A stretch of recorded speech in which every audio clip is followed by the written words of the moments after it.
Ayan na, isang mapagpalang araw po sa ating lahat mga idol at mga kababayan. Patuloy po nating pag-uusapan ito pong patungkol sa barangay at sangguniang kabataan eleksyon. So kung maalala nyo, nung nakaraan ay hiningian ng Supreme Court yung Senado, yung Kongreso, yung Commission on Elections or COMELEC, pati na rin po yung opisina ng ating Pangulo. Binigyan po sila ng pagkakataon para magkomento doon po sa petisyon na inihain ni Attorney Romulo Macalintal.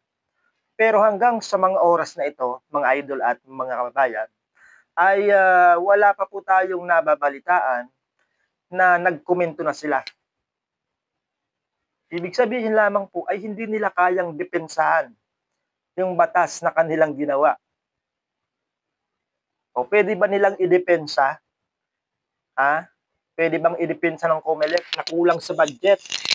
Kaya pinopospon muna nila yung December 1, 2025. Pwede ba yon? Hindi po. That's not a valid reason to postpone the 2025 December election. So, komento lang yung hinihingi ng Supreme Court. Napaka-easy lang. Kumpara noong nakaraang postponement na talagang nagkaroon ng oral argument. So ngayon ay panonoorin po natin yung presentation ni Attorney Romulo Macalintal doon po sa isinagawang oral argument sa pagpospon ng 2022 Barangay at Sangguniang Kabataan election. So ngayon panoorin po ninyo yung presentation ni Attorney Romulo Macalintal. So, may we call the petitioner to make your presentation?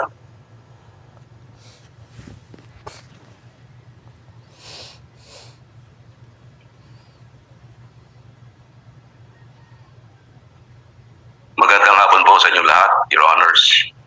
The advisory of this Honorable Court said that the parties shall limit their discussion on the substantive issues relating to the issue of whether or not the Public Act RA 11935, otherwise known as the Act postponing the December 2022 barangay and SK elections, is unconstitutional. The first issue, Your Honor, is whether or not the power of Congress to fix the term of office includes the power to postpone the barangay elections and the SK elections. As pointed out, Your Honors, in my petition, the Constitution gives Congress the power to fix the term of office of the barangay officials, and that power stops there.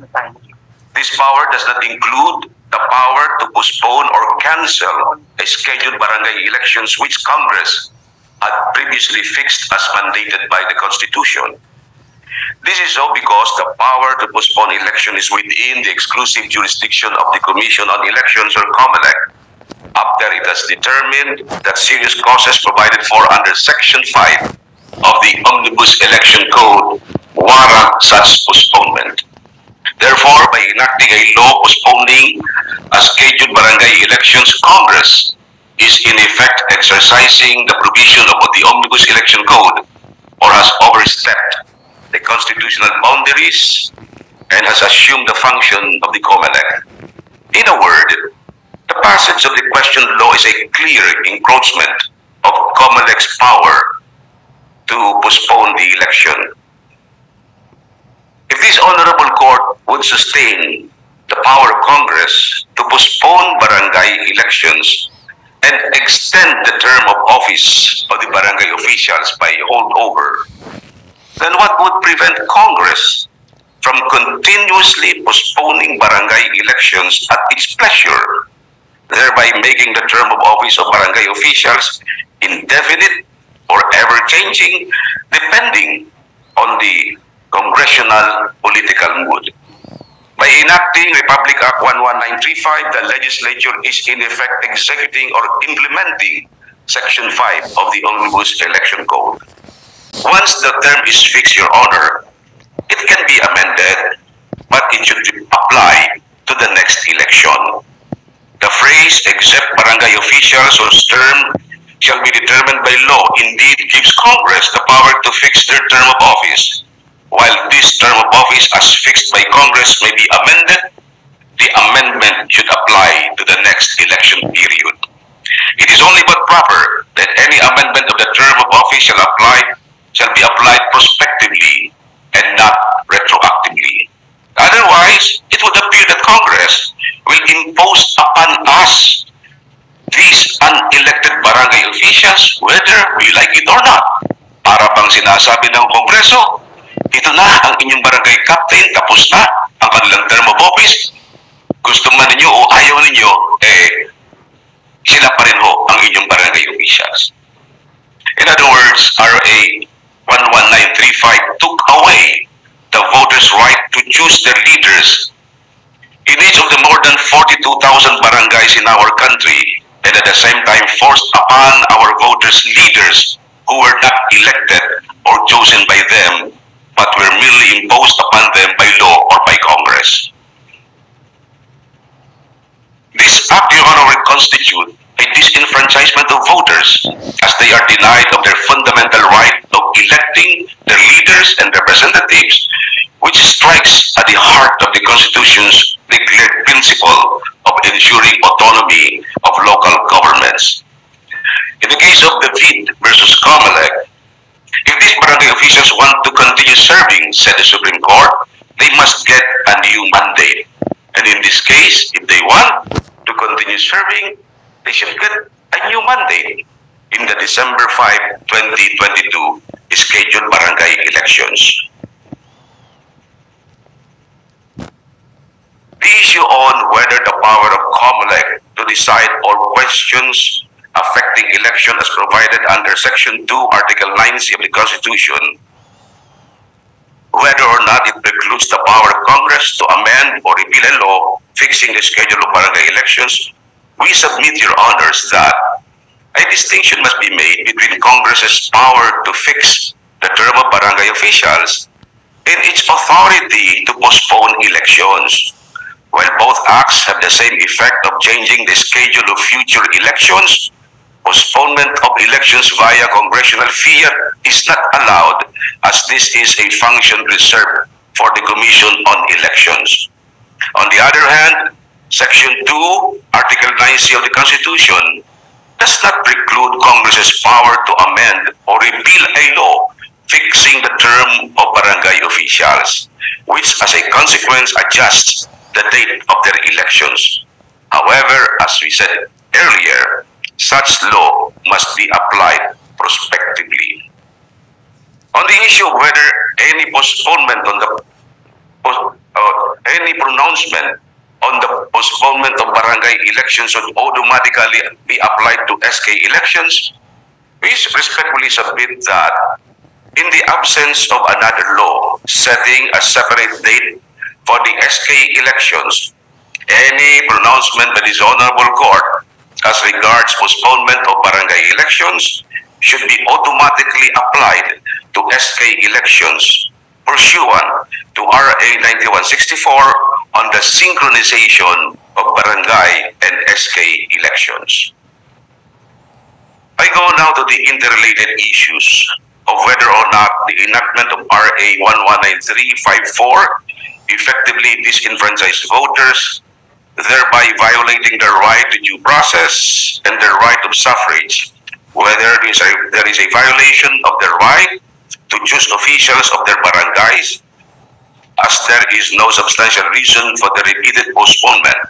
On this, we respectfully submit the following. In all the laws passed by Congress, including this question law, which postponed the scheduled barangay elections, it always carried with it the provision on holdover, in that incumbent barangay officials shall remain in office unless sooner removed or suspended for cause. This is a clear violation again of electorate's right to due process and their right of suffrage, as it violated their right to choose their barangay officials without notice and hearing. This postponement of barangay elections is a subtle way of extending the term of office of these barangay officials without the mandate of the people.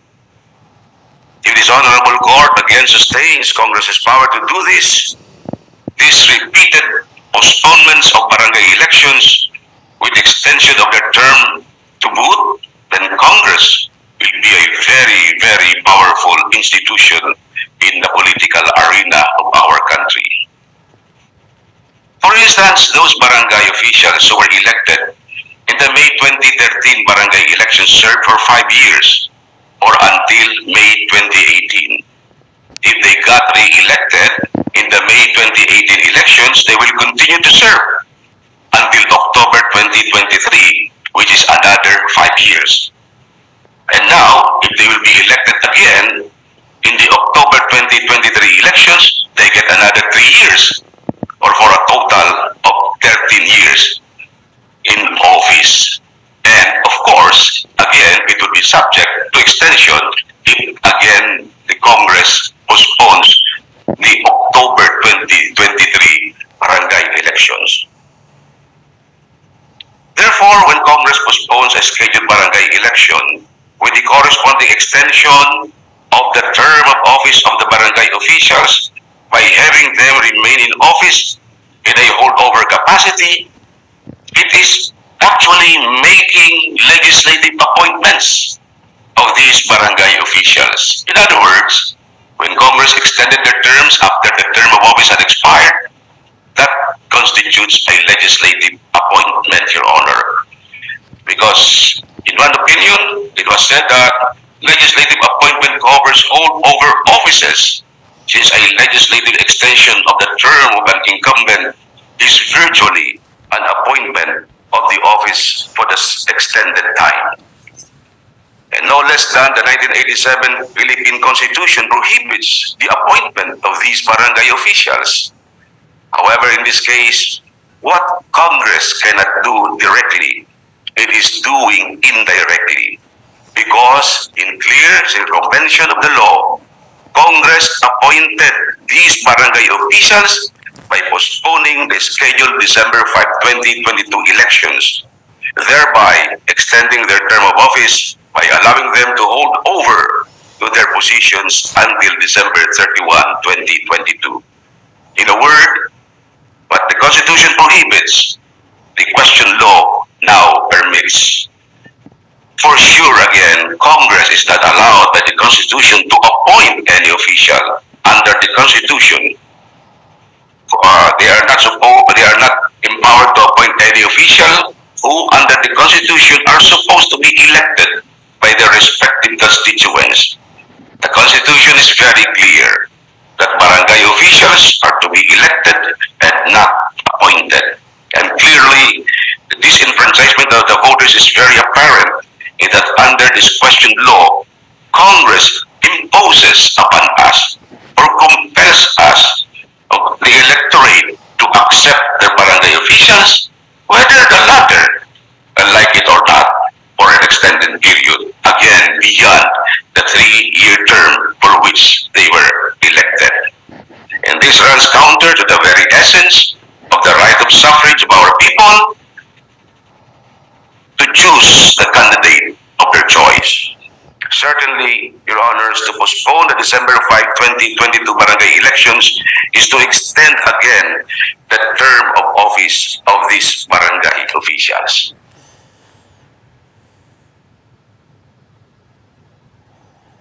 And for that, Your Honors, these holdovers can no longer be considered as representatives of the people in the respective barangays, but they could now be called as representatives of Congress to whom these barangay officials owe their holdover positions.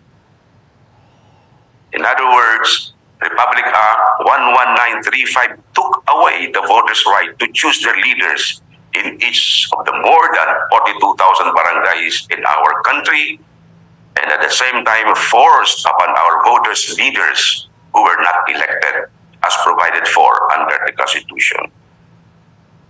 On the issue of equal access to opportunities for public service, we respectfully submit, Your Honors, that the questioned law and similar laws which postponed barangay polls and extended the term of office of these barangay officials had denied thousands, if not millions, of Filipino citizens of their opportunity to serve as barangay officials.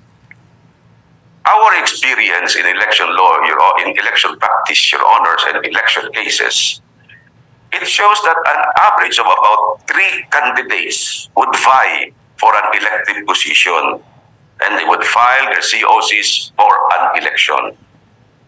With some 42,000 barangays in our country, Your Honors, each consisting of a punong barangay and 7 gagawads, or 8 barangay positions per barangay, there will be 336,000 positions at the stake, because 42,000 times 8 positions in each barangay gives us 336 positions at stake in a barangay election.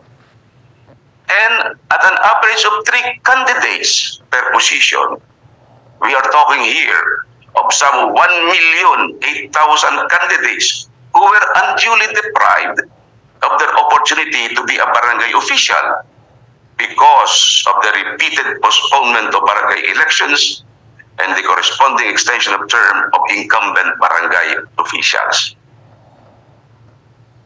Sorry, Robert.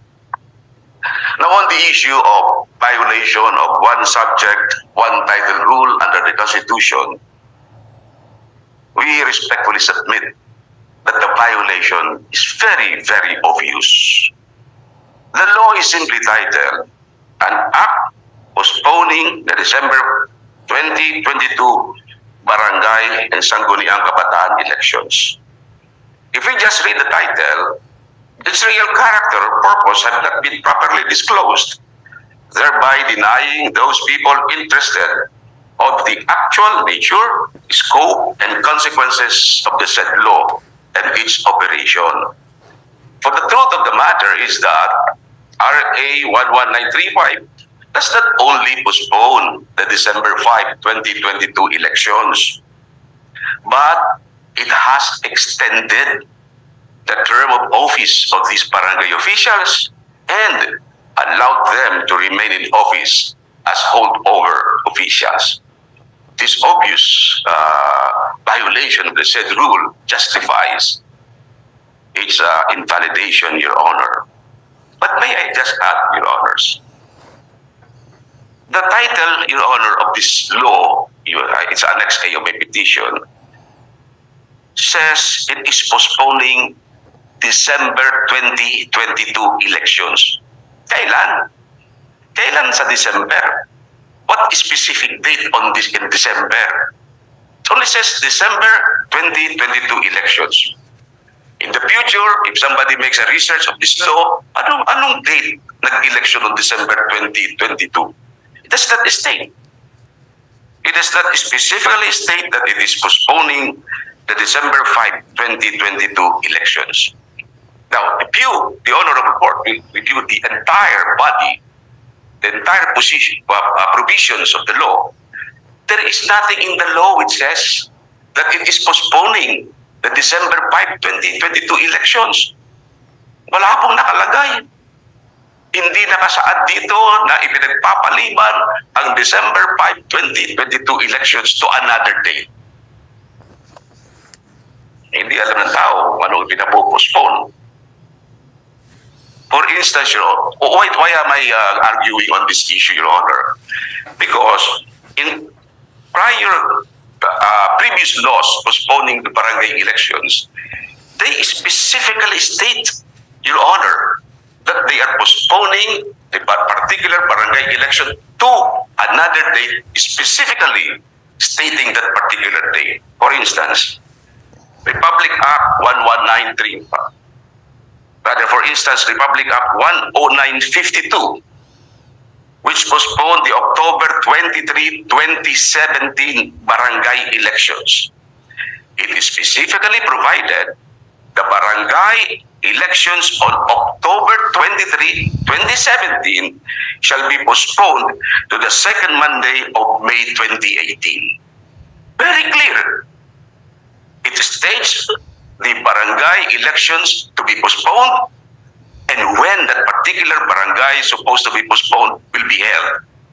In this question law, there is nothing. Kahit basahin po ninyo ang buong provision, wala kayong mababasa na pinapopostpone nila ang December 5, 2022 elections. If you look at Republic Act 11462, Your Honors, this is the law which postponed the May 2020 barangay elections. It says the barangay elections on the second Monday of 2020 shall be postponed to December 5, 2022. Very clear. Napakaliwanag. Pero itong batas na ito, hindi naman niya sinasabi kailan nagpo-postpone, alin ang pinopostpone, kailan gaganapin. Pwede bang i-request for an extension of my term, my discussion, Your Honor? Yeah. Sandali na lang po, Your Honor. Extension of, yes, Your Honor. Thank you very much, Your Honor. So, yung po maliwanag po na kahit basahin natin itong batas na ito, wala kayong makikita na gano'n. And even this law, it says, it amends Republic Act 9164 as amended. What laws amended Republic Act 9164? Pahihirapan natin ang taong bayan para hanapin yung mga batas na nag-amyenda ng 9164. It does not state. But in other laws, for instance, again, Republic Act 10952, it says Republic Act 9164 is amended by RA 9340, 10632, etc., etc. In Republic Act 9164, it states that Republic Act 9164 is amended by all the laws specified. Now, why is it important that the law should specifically state also the laws amending 9164? Because under Section 2 of this law, Republic Act 11835, it mentions of Section 4 of Republic 9164 as amended is hereby amended to read as follows. Aling batas na nag-amend ng 9164 ang sinusundan ng batas na ito? What specific law that amended 9164 is referred to in this law? People will be confused, Your Honors. People will not know. People who are interested to study law will never know what is the real content of this particular law. Napakalabo, napakamahiwaga, Your Honors. Now, on the other issue, Your Honor, of whether the postponement of barangay election is constitutionally constrained by the grounds enumerated under Section 5 of the Omnibus Election Code, I submit, Your Honor, that the Constitution is silent on the possibility of postponement of elections for causes outside of Section 5 of the Omnibus Election Code. The Constitution is silent on the postponement of elections to all elected positions from President all the way down to the elected barangay positions. On the issue of whether or not COMELEC still has the logistical capability to conduct the said elections, well, Your Honor, I have read some statements of the Honorable Commissioner George Garcia that they still continue to prepare for the barangay and SK elections. And he said that he prefers to continue the elections and saying that the cancellation of the barangay elections will mean more expenses for the COMELEC, and the COMELEC would not be saving funds, Your Honors. And of course, before the end of the oral arguments, of course, Your Honors, we would be reiterating our prayer that specific advice be given to the COMELEC to, in the meantime, continue preparing for the barangay elections. Now, Your Honor, as I end my oral arguments, I'd like to thank this Honorable Court for giving me a chance to submit and ventilate my views on this matter, which for the past so many years that Congress had been postponing barangay elections, I had been wanting to assail.